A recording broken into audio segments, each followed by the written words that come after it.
Good morning, Prashant. Morning, sir. So your quizzes have started. कैसा हुआ पहला quiz आपका? Sir, सही sir. So I think अभी AKTU की तरफ से ये है that you will have your exams and online based होने की उम्मीद है. Yes, sir.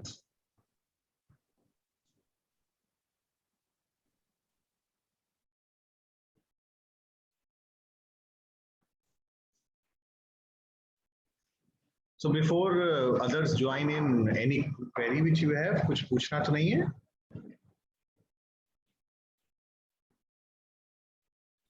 नहीं sir.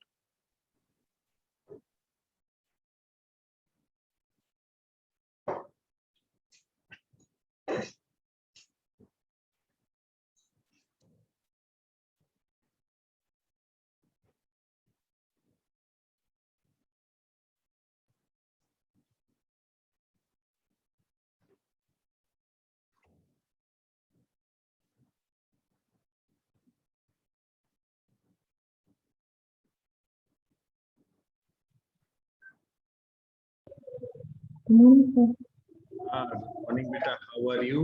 पता चला था आपकी तबीयत थोड़ा ठीक नहीं है. सर्वाइकल का प्रॉब्लम हो रहा था. अच्छा, अब now feeling better?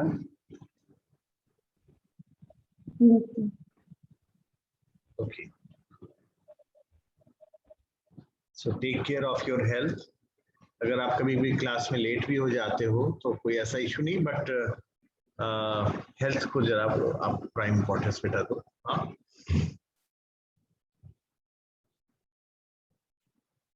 So I'll just wait for 1 or 2 minutes before proceeding further. आगे बढ़ने इस पर चैट बॉक्स में अटेंडेंस जरूर डाल देना.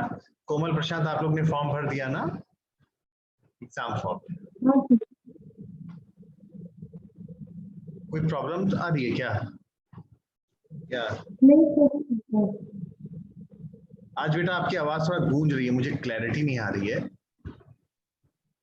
सर एक्चुअली फोन से मैंने इस वजह से सर लाइट नहीं आ रही ना, इस वजह से. अच्छा अच्छा.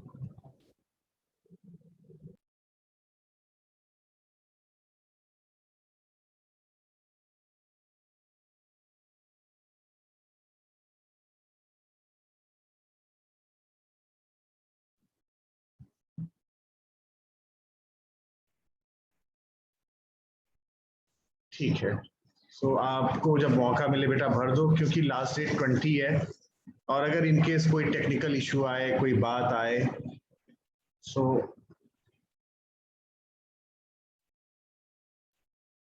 जस्ट फिल इट क्विकली जैसे आपको मौका मिले. Both of you. Prashant, what is about you?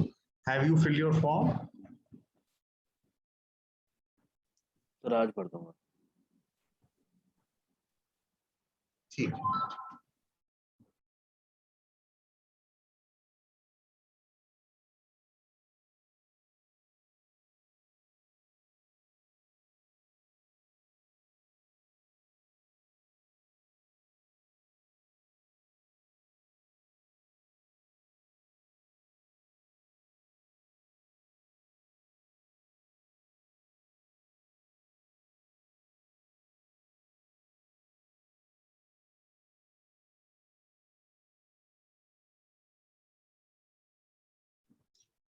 So hello Suraj.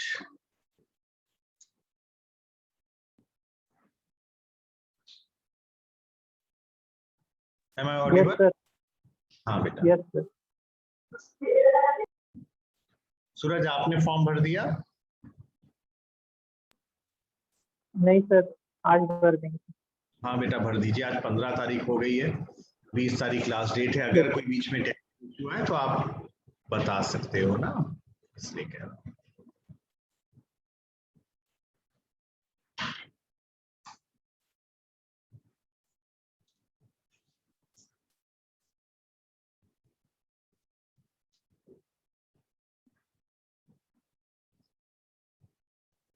Good morning Adesh. Good morning, sir. ठीक है, तो हम लोग अब अपना काफी लोग नाउ अक्षित भी आ गए हैं, लेट हिम ज्वाइन ऑल्सो। आज सभी लोग हैं।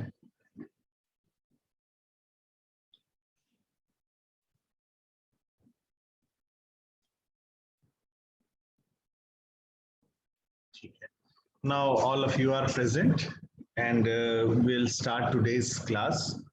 बस रिक्वेस्ट बेटा आप लोगों से ये है कि जो हम लोग जस्ट बात कर रहे थे अभी, और अभी कुछ लोग ज्वाइन किए, वैसे अक्षित ने तो शायद फॉर्म भर लिया है, बट सभी लोग फॉर्म भर लो। और उसका मेन रीजन ये है कि लास्ट डेट 20th है, 20th of June, and in case कोई बीच में इशू आए तो उसको रिजॉल्व करने को लेकर हमारे पास भी समय रहे। यू नेवर नो कि दूसरे के पास टाइम क्या सिचुएशन आ रही है। जैसे अक्षय जब भर रहे थे, मैसेज बार बार कर रहे थे, दैट वाज गुड इनफैक्ट कि सर इस वाले सब्जेक्ट का भी मेरे पास अटेंडेंस नहीं दिख रहा है, तो उसको रिजॉल्व किया गया और बाद में इन्होंने फॉर्म को भर दिया। So all of you are requested to just fill up the form. और अगर कोई कैरी पेपर है, I don't know, I am not remembering, but you may be better knowing, अगर है उसको भी साथ में भर दीजिएगा। ठीक है, तो लास्ट लेक्चर में हम लोग क्या डिस्कस कर रहे थे, कोई बता सकता है, याद दिला सकता है, जिससे हम लोग उससे आगे। ऑनलाइन ही होना। हाँ, फॉर्म ऑनलाइन। क्या चीज ऑनलाइन है? फॉर्म तो ऑनलाइन ही भरना है बेटा। हाँ, एग्जाम। एग्जाम का जो सुनाई पड़ रहा है वो यही है कि एग्जाम ऑनलाइन होगा। शायद फाइनल ईयर का तो स्केड्यूल आ भी गया है, 24 जुलाई से। आप लोग के लिए उम्मीद है उसके बाद ही होगा, that is I think first week of August में भी। जो मुझे सुनाई पड़ रहा है वो ये है कि 1.5 घंटे का क्वेश्चन होगा और एमसीक्यू टाइप का होगा। उस 1.5 घंटे में आपको 50 सवाल दिए होंगे। तो अब हमें तैयारी तो उसके हिसाब से करनी पड़ती है नॉर्मली, जो जिस तरह का हमारा एग्जाम है। तो फिर अब आई थिंक आज लग रहा है कि अब एमसीक्यू जो हम लोग प्रैक्टिस कर रहे हैं क्विज़ेस के फॉर्म में, that would be helpful to you. ठीक है, एंड हालांकि एमसीक्यू का कभी कभी बस एक डिसएडवांटेज होता है, जैसे कि अगर कोई बड़ा सवाल हम सॉल्व करके देखें, न्यूमेरिकल प्रॉब्लम्स, तो उसको तो तभी किया जा सकता है जब पूरा सॉल्व किया जाए। उससे थोड़ा सा अलग तरह का इवैल्यूएशन होता है और असेसमेंट होता है। But nevertheless technical professional course होने के कारण एग्जाम होना चाहिए ही, दैट इज रिक्वायर्ड। सो हम लोग थोड़ा डीप में फिर भी पढ़ेंगे, एग्जाम चाहे जैसा हो रहा हो। जैसे आगे यूनिट 3 में आएगा तो हम लोग उसको ऐसे ही पढ़ेंगे। मोर और लेस अगर मैं अपने सिलेबस को देखूं तो हम लोग यूनिट 2 का आज लास्ट लेक्चर है। इनफैक्ट अगर मौका मिलेगा तो हम लोग यूनिट 3 भी शुरू कर देंगे आज ही। ठीक है, यूनिट 4 और 5 रिलेटिवली छोटे हैं। छोटे इन द सेंस वो थ्योरेटिकल इन नेचर हैं और उसके बारे में सिर्फ हमें डिस्क्राइब और डिस्कस करना है। थोड़ा बहुत न्यूमेरिकल होने वाला है, बट वो जिस तरह का इवैल्यूएशन पैटर्न है, आई एम नॉट श्योर कि अब उस तरीके का आएगा कि नहीं आ पाएगा, वो बड़ा थोड़ा मुश्किल काम होगा। बट फिर भी हम लोग उसको एक बार देखेंगे जरूर, किस तरह के क्वेश्चंस हो सकते थे अगर डिस्क्रिप्टिव भी हो तो भी। तो अपने लास्ट क्लास में हम लोग क्या डिस्कस कर रहे थे, कोई याद दिलाएगा जिससे हम लोग आगे बढ़े फिर आज? एनीवन?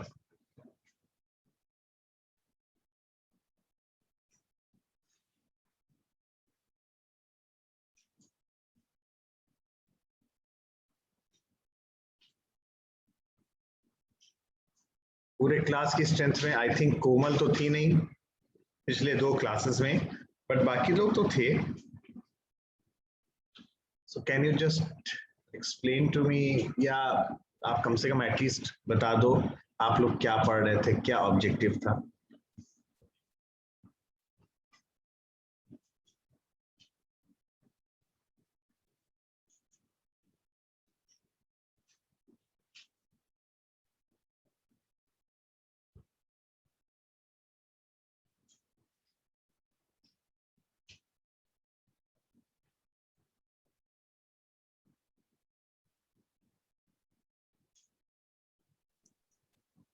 सर गेम्स के बारे में पहले डिस्कस किया था, एडवर्सरी सर्च के बारे में हमने पढ़ा था, फिर मिन मैक्स, एल्गोरिथम के बारे में हम लोग ने बात किया था। बिल्कुल सही बात है। तो हम लोग जो है मेनली गेम थ्योरी के बारे में डिस्कस किए थे। आखिरकार गेम थ्योरी है क्या और उसमें कॉन्सेप्ट आया था जब हम सर्चिंग की कैटेगरीज पढ़ रहे थे, तो एक सर्चिंग की कैटेगरी हमारे पास ब्लाइंड सर्च था, दूसरी इन्फॉर्म्ड सर्च था, तीसरा एक और आता है कॉन्स्ट्रेंट सेटिस्फैक्शन प्रॉब्लम CSP।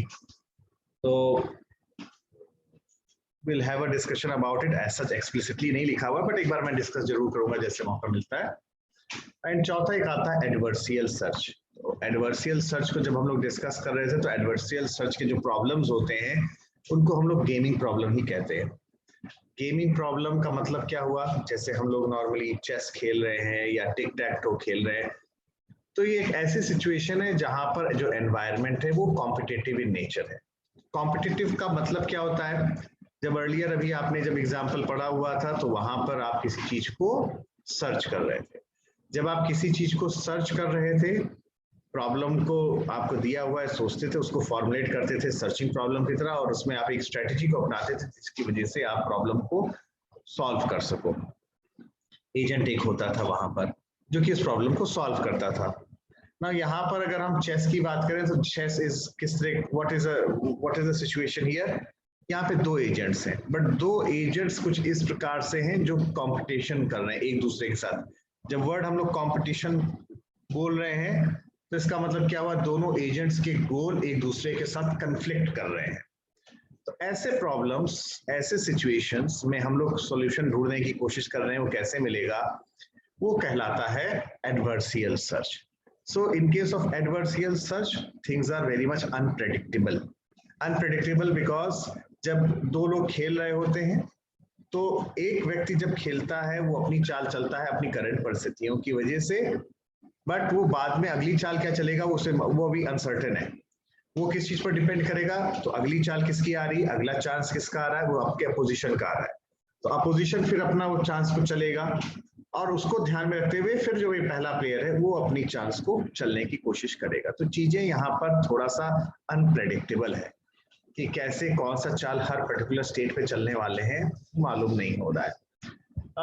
अगर देखो तो यहाँ तो दो एजेंट है, बट दो एजेंट से ज्यादा भी हो सकता है। हम लोग अगर फुटबॉल मैच का एग्जांपल लें तो फुटबॉल मैच भी एक मल्टी एजेंट एनवायरनमेंट है और यहाँ पर दोनों तरह की सिचुएशन हो रही है। सर्टेन सेट ऑफ एजेंट्स एक दूसरे के साथ कॉम्पीट कर रहे हैं और सर्टेन सेट ऑफ एजेंट्स एक दूसरे के साथ कोऑपरेट कर रहे हैं। बट ओवरऑल अगर देखा जाए तो मकसद क्या है, वो एक पर्टिकुलर चीज को अचीव करना, दैट इज इसको हम लोग यहाँ पर बोल रहे हैं, जीतने की बात यहाँ पर कर रहे हैं। तो जब हम लोग डिस्कस कर रहे थे तो अलग अलग टाइप्स ऑफ गेम्स भी बात किए थे। तो देखा था कि हम लोग अगर चेस खेल रहे हैं तो चेस में कुछ यहाँ पर सिचुएशन क्या है, यहाँ पर चीजें डिटर्मिनिस्टिक है। डिटर्मिनिस्टिक इस तरह से है कि आपके पास कुछ इंफॉर्मेशन ये है कि कौन सा पीस किस तरीके से वो चलेगा, घोड़ा है, हाथी है, वो क्या चाल चल सकता है, क्या क्या पॉसिबिलिटी होती है, उसी हम लोग 64 खाने में ही घूम रहे हैं। तो चीजें थोड़ा सा मालूम है कि देख सकते हैं, थोड़ा सा उसमें एनालिसिस करें पता चल सकता है, और इंफॉर्मेशन परफेक्ट है चीजों के बारे में कि अपोजिशन के पास भी किस तरह के सिचुएशंस हो सकती हैं, उनके पास किस तरह के पीसेस हैं, वो क्लियर है। Whereas ऐसी भी सिचुएशन हो सकती है जहां हम लोग ने बोला था कि आपके पास चीजें जो है डिटर्मिनिस्टिक हैं। जैसे अगर हम टिक टैक टो की बात करें, not tick tech to, in fact blind tick tech to, यहाँ वर्ड हम ब्लाइंड को बोल रहे हैं।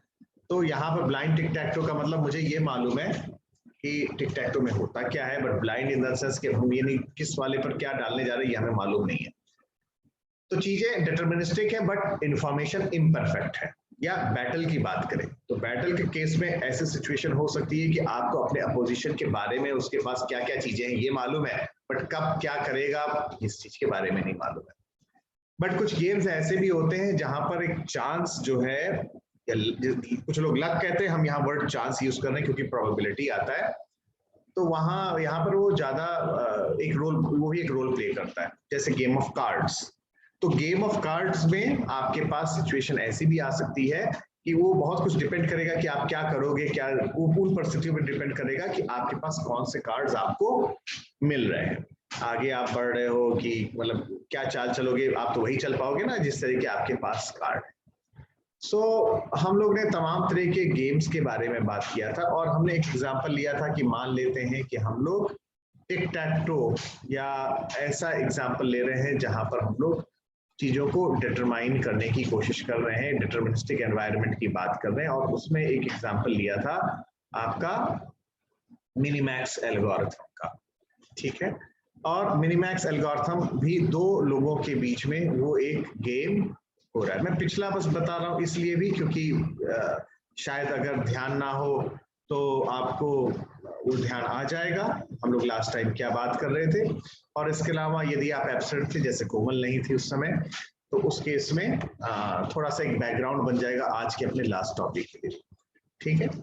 सो यहाँ पर सिचुएशन क्या हो रही है, यहाँ पर हम लोग की सिचुएशन ये हो रही है मिनिमैक्स एल्गोरिथम में, या कि ये दो प्लेयर की बात हो रही है और दो प्लेयर, पहला प्लेयर एक चांस चलेगा और दूसरा प्लेयर फिर वो दूसरी चांस चलेगा। और इसको हम लोग मिनिमैक्स क्यों कहते हैं, इसलिए कहते हैं कि जो पहला प्लेयर है वो अपने चाल इस प्रकार से चल रहा है कि वो बेस्ट मूव या बेस्ट स्ट्रेटजी अपना रहा है कि चांसेस ज्यादा रहे उसके जीतने के, यानी मैक्सिमाइज कर रहा है। फिर अपोजिशन की चांस आ रही है, तो जब अपोजिशन की चांस आ रही है तो वो अपने पॉइंट ऑफ व्यू से तो मैक्सिमाइज कर रहा है, बट मेरे पर्सपेक्टिव से मेरे चांसेस ऑफ विनिंग के, पहले प्लेयर के चांसेस ऑफ विनिंग को मिनिमाइज कर रहा है।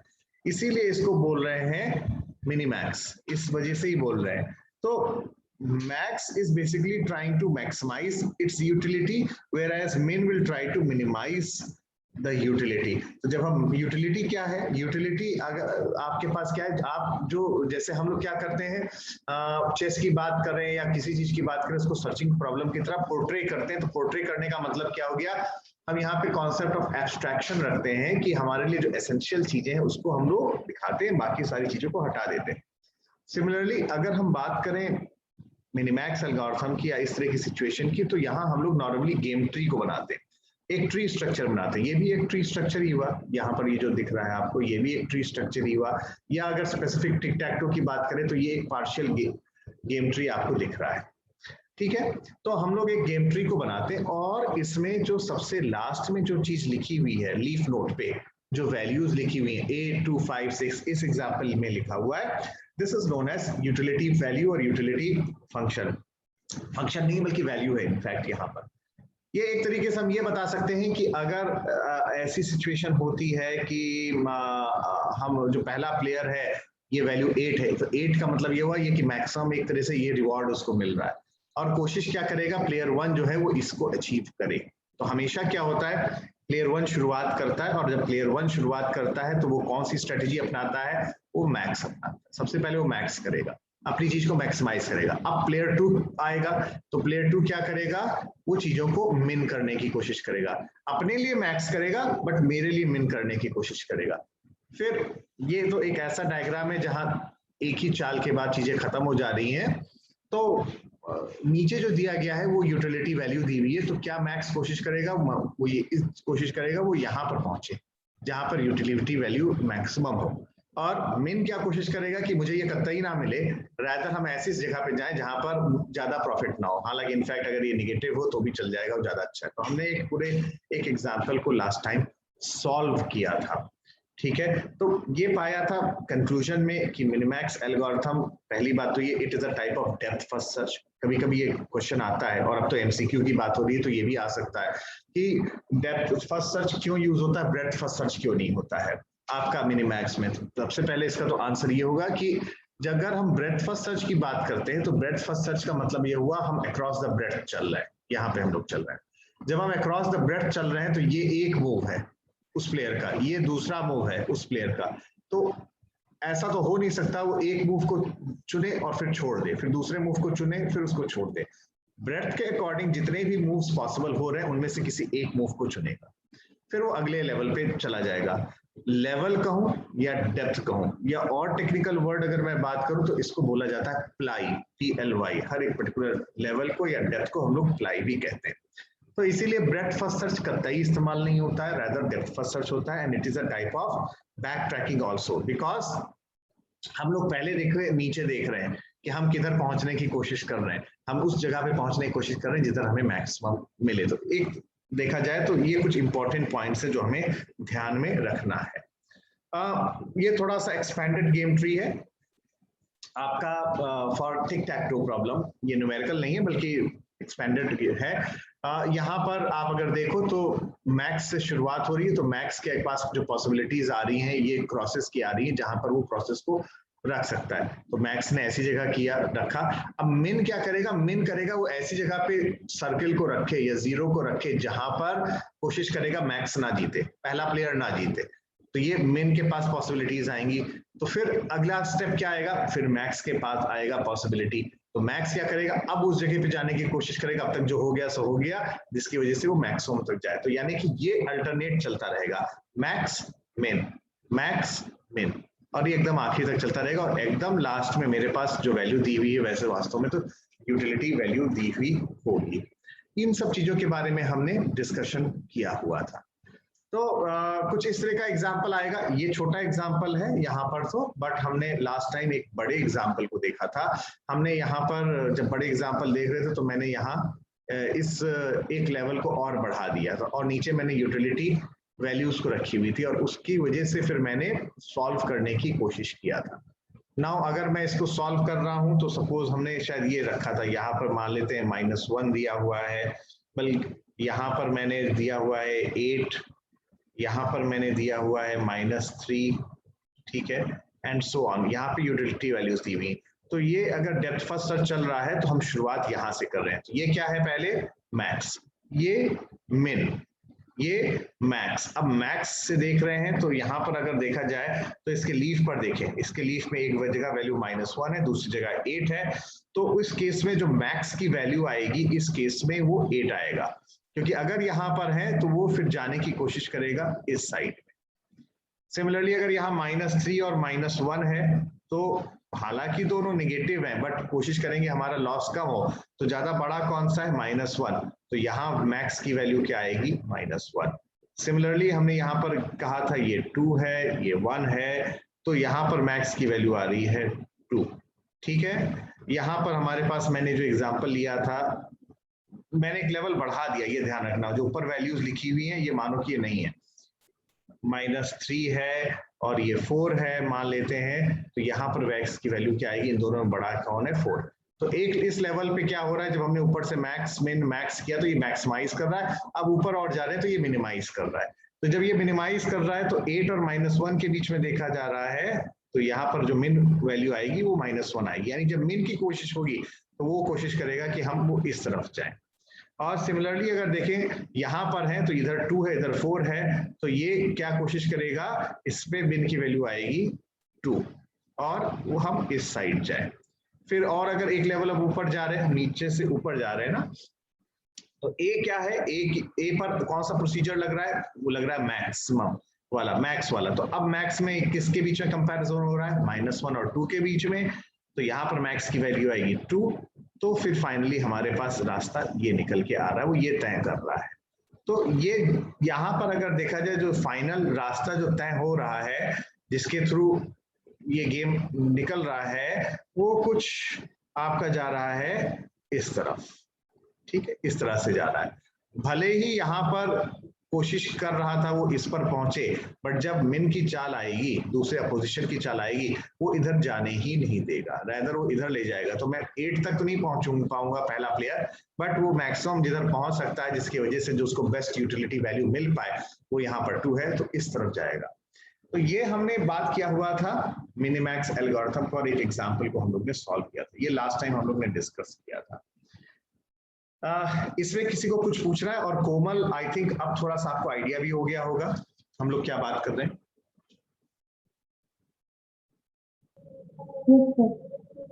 ठीक है, अच्छा, बाकी किसी को कुछ पूछना है बेटा? No sir. ठीक है, सो इसी में अगर और आगे फर्दर बढ़े तो इसके हमें कुछ चीजें दिखाई दे रही हैं जो सामने हैं और एकदम क्लियर है। एक तो ये कि इसका रनिंग टाइम को अगर देखें तो रनिंग टाइम, ये और भी एग्जाम्पल के साथ आपको मैं पीपीटी शेयर करूंगा तो आप देख लीजिएगा, ठीक है। हाँ, एल्गो हम लोग ने डिस्कस किया था। सो कोमल, ये आपको एक बार देखना है, अदरवाइज पिछला वीडियो एक बार देख लीजिएगा कि हमने एल्गो में क्या डिस्कशन किया था। तो जो एक सिचुएशन निकल के आ रही है, अगर मैं इसकी रनिंग टाइम देखूं, टाइम कॉम्प्लेक्सिटी को देखूं, तो ये big O b to the power m है। तो यहाँ m क्या है, m बेसिकली ये जो चीज है, दिस इज द डेप्थ, ये हमारा डेप्थ है, ठीक है। और डेप्थ कहूं या एक दूसरा वर्ड है जो अगर एग्जाम में आ जाए उसे कंफ्यूज नहीं होना, इसको बोलते हैं प्लाई, PLY। और बी क्या है? बी हमारा आता है ब्रांचिंग फैक्टर। बी क्या आता है? ब्रांचिंग फैक्टर, कितने नंबर ऑफ चाइल्ड्स हैं। तो अगर नंबर ऑफ चाइल्ड्स 3 हो रहे हैं और हम डेप्थ 2 तक जा रहे हैं तो रनिंग टाइम जो आ रहा है वो आ रहा है 3 to the power 2, ठीक है। बट अगर नॉर्मली देखा जाए तो हम ये पाते हैं, एक एग्जांपल ऐसे लें, यहाँ छोटे गेम के लिए तो ठीक है, बट बड़ा गेम देखें, जैसे हम चेस की बात करें तो चेस में जो नॉर्मली पाया गया है वो ये है नंबर ऑफ चाइल्ड्स, यानी हर एक बार कितनी पॉसिबिलिटीज बन रही हैं चालों की, वो निकल के जो आता है वो आता है 35। और m की वैल्यू या डेप्थ की वैल्यू आती है 100। तो अगर देखा जाए तो अब यहाँ पर जब रनिंग टाइम चेस में हम कह रहे हैं वो आ रहा है 35 to the power 100। तो अगर चेस में मिनीमैक्स एल्गोरिथम को हम अप्लाई करने लगे तो ये बहुत समय लगने वाला है और इफिशिएंसी जो है बहुत खराब है। और इस केस में, चेस के केस में, ये एल्गोरिथम को हम लोग अप्लाई नहीं कर सकते हैं, ठीक है। तो क्योंकि वी क्या है? Number of childs. Number of childs का मतलब कितनी पॉसिबिलिटीज हो रही हैं, क्या क्या हो सकते हैं। तो ये ऑन एन एवरेज मैंने बताया हुआ है कि ये एक्सपीरियंस किया गया है कि जब चेस खेला जाता है तो लगभग हर एक बार में 30 to 35 पॉसिबिलिटीज हो सकती हैं ऑन एन एवरेज कि क्या क्या करा जा सकता है। और नॉर्मली एक एवरेज गेम में कितने डेप्थ तक जाता है? वो 100 तक जाता है। तो उस केस में जो ट्री बनेगा वो काफी बड़ा बनने वाला है। और अगर ट्री काफी बड़ा बनने वाला है और उसमें हम लोग इस प्रोसीजर को अपना रहे हैं और इस प्रोसीजर को अपनाने के बाद, जैसे अभी यहाँ पर बात हुई है कि हमने हर एक पर्टिकुलर जगह पे आप देखोगे -1, 2, हमने हर एक लेवल पे हर एक नोड के लिए मिन की वैल्यू और मैक्स की वैल्यू को कैलकुलेट किया है। तो मिन की वैल्यू, मैक्स की वैल्यू को कैलकुलेट करना हर एक लेवल पे, हर एक लेवल पे मतलब हर एक लेवल के हर एक नोड पर कैलकुलेशन करना और कितने रनिंग टाइम निकल के आ रहा है, अगर हम सबको एक्सप्लोर कर रहा हूं 35 to the power 100, तो ये बहुत ही खराब सिचुएशन है। तो इसको हम लोग इम्प्रूव कैसे कर सकते हैं? इसको इम्प्रूव करने के लिए हमारे पास जो है वो अगला एक जो एल्गोरिथम है वो उसका रोल बहुत बड़ा आता है, जिसको हम लोग बोलते हैं alpha beta pruning. Pruning word का मतलब क्या होता है? प्रूनिंग वर्ड का मतलब होता है आपका that is known as basically काटना। तो हम यहाँ क्या काट रहे हैं? यहाँ पर हम जितनी भी पॉसिबिलिटीज हो रही हैं जो अलग अलग नोड्स पर है, यहाँ पर तो मुझे हर एक नोड पे जाना पड़ रहा है और उसमें मिन और मैक्स की वैल्यू जाना पड़ रहा है। बट अगर कुछ मुझे ऐसा पता चल जाए एक ऐसी इंफॉर्मेशन की वजह से कि मेरा उस एक रास्ते पे जाना बिल्कुल बेकार है और वहां पे जाने से बस मेरा टाइम वेस्ट होने वाला है, तो क्या आप जाओगे? अगर ऐसी सिचुएशन पता चलती है तो शायद आप पहले ही तय कर लोगे, नहीं मैं उस रास्ते से नहीं जाऊंगा। रास्ता भले है परंतु फिर भी उस रास्ते पे आप नहीं जाओगे, यानी कि आपने उस रास्ते को प्रून कर दिया। प्रून करने का मतलब हो गया कि आपने उस चीज को काट दिया। तो ये देखा जाए तो आपका जो निकल के आ रहा है वो ये है कि यहाँ पर अल्फा बीटा प्रूनिंग में आपके पास जो सिचुएशन निकल के आ रही है कि आप किसी डेटा, किसी इंफॉर्मेशन की वजह से आप चीजों को प्रून करने की कोशिश यहाँ पर करते थे, ठीक है। सो हम वो वाला स्लाइड सीधे उस पर आते हैं तो आपको थोड़ा सा क्लियर होगा।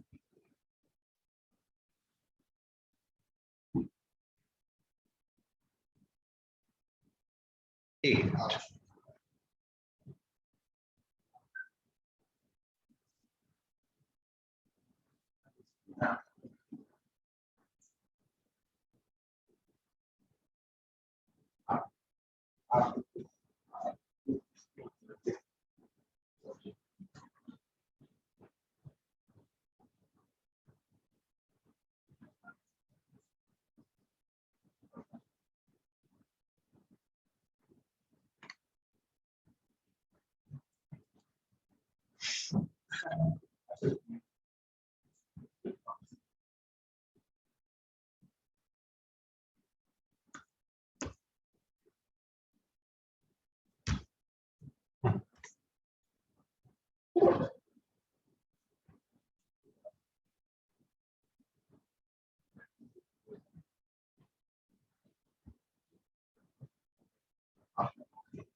यहां पर क्या हो रहा है, अल्फा बीटा प्रूनिंग के केस में, अल्फा बीटा प्रूनिंग में हम जो हैं पूरी तरीके से सारी चीजों को सारे नोड्स पे, सारे पाथ पे हम लोग नहीं जाते हैं। रादर हम लोग जाते हैं उस एरिया में ही हम लोग जाएंगे जहां पर हमें लगेगा कि हमारे जाने से फायदा है, अदरवाइज हम लोग नहीं जाने वाले होते हैं। So we are not expanding each and every node here. ठीक है, we are not expanding each and every node here. Rather we are trying to figure out कि किस particular node में हमको जाना चाहिए। ठीक है, तो आइडिया क्या है, हमें जब लगता है कि आगे ना जाओ तो उस जगह से हमें कट ऑफ करना है। So we cut off the search by exploring less number of nodes. सारे के सारे नोड्स में हम लोग सर्च नहीं करते हैं, रैदर हम लोग वहां पर उस जगह पर हम लोग रोक देते हैं कि हमें वहां पर जाने की जरूरत नहीं है। ठीक है, सो हमारे पास अगर देखा जाए, so we are having 2 more values जिनको हम लोग यहाँ पे ट्रैक करके रखते हैं। 2 more वैल्यूज क्या है, कौन से हैं यहाँ पर, one is the alpha value and other one is the beta value. जब न्यूमेरिकल करेंगे तो हम लोगों को थोड़ा सा चीजें जो हैं और क्लियर होंगी, हो जाएंगी यहाँ पर कि कैसे हम लोग वैल्यूज को रखते हैं। तो मैक्स और मिन तो है ही, बट यहाँ पर अल्फा और बीटा की बात भी आ रही है। तो कहने का मतलब यहाँ पर यह है कि हम जो है मान लेते हैं एक ट्री बनाए हुए हैं और उस ट्री में हम लोग इंस्टेड ऑफ, अगर हमें कुछ ऐसी सिचुएशन पता चल जाती है, मान लेते हैं जैसे आपको ये डायग्राम में बनाने की कोशिश कर रहा हूं, अगर हमें ये पता चल जाता है कि मुझे किसी भी तरह से इस तरफ जाने की जरूरत ही नहीं है, तो अगर मुझे इस तरफ जाने की जरूरत ही नहीं है किसी वैल्यू की वजह से, तो ये जो पार्ट है ये मेरा कट जाएगा। और यहाँ पर ये जो पार्ट आपका कट रहा है, इसी को ही हम लोग बोल रहे हैं प्रूनिंग। तो प्रूनिंग का मतलब that you are basically cutting out a particular portion which, जिससे कि आप अपने समय को बचा सको और टाइम को भी हम लोग बचा सकें, इस चीज को हम लोग कोशिश कर रहे हैं। So we are cutting off the search by exploring less number of nodes, ये ध्यान रखना, we are cutting off the search by exploring less number of nodes in this particular case. ठीक है, so what I'm doing, I'm going to an example। सबसे पहले एक minute, तो मैं चाहूंगा आप लोग इस ट्री को बना लो अपनी कॉपी में। आई होप आपके पास कॉपी होगा, तो सीधे सीधे आप जब उसको करते रहोगे तो आपको आसानी भी रहेगी। तो ये थोड़ा सा क्वेश्चन लंबा है, पर इस लंबे क्वेश्चन से आपको फायदा ये होगा कि आपको जितनी भी तरह की पॉसिबिलिटीज है वो पता चल जाएंगी। आप ABC भले ना लिखो, ये सारी चीजें कुछ भी ना लिखो, कोई इश्यू नहीं है। मेन चीज ये है कि आप इस तरह का डायग्राम बना लो और नीचे जो दिया गया है वो दिया गया है आपको यूटिलिटी वैल्यूज। तो इस नोड के अगेंस्ट में लीफ पे 3 है, इस नोड के अगेंस्ट पे 4 है, इस नोड के अगेंस्ट पे 2 है। तो ये यूटिलिटी वैल्यूज ही आपको मदद करने वाले हैं इस चीज को डिटरमाइन करने में कि आखिरकार हम यहाँ पर अल्फा बीटा ट्रू, मतलब हमें किस ओर जाना चाहिए और हम फिर कैसे कट करें। सो आप ड्रॉ करिए इसको बेटा, और ड्रॉ कर लीजिए तो मुझे बता दीजिए, बस 2 मिनट्स में आप ड्रॉ कर लीजिए। आप भले ABCD ना लिखिए, कोई इसकी जरूरत नहीं, बट एक डायग्राम इस तरह से ट्री स्ट्रक्चर बना लो और नीचे जो है यूटिलिटी वैल्यूज ले लो, क्योंकि हम हाइपोथेटिकली ये ले रहे हैं कि हम इन्हीं यूटिलिटी वैल्यूज को लेते हुए चीजों को सॉल्व करने की कोशिश कर रहे हैं। ठीक है,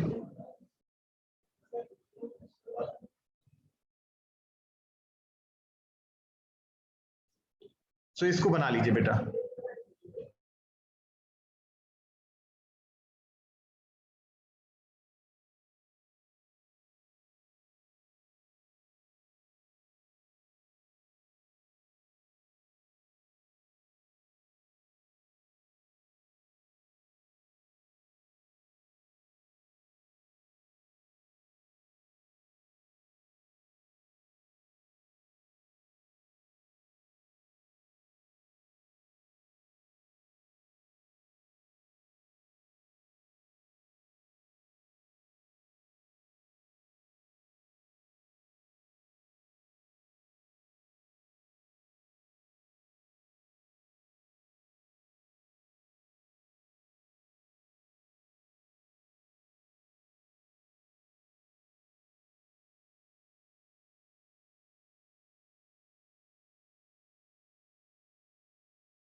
हो गया है?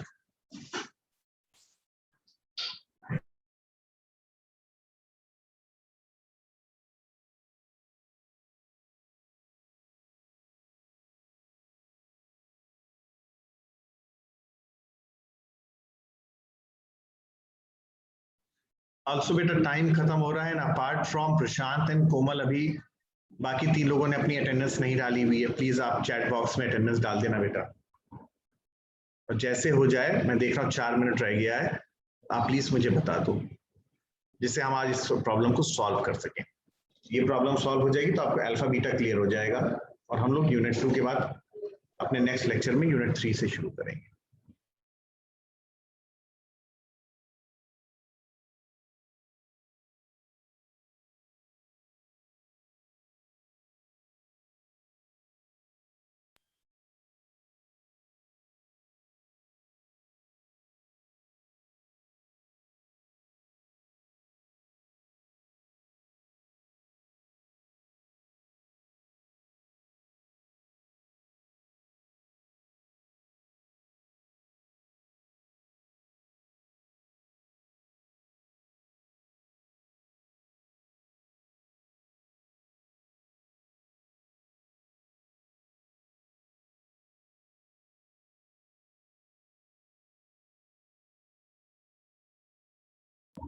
Done sir.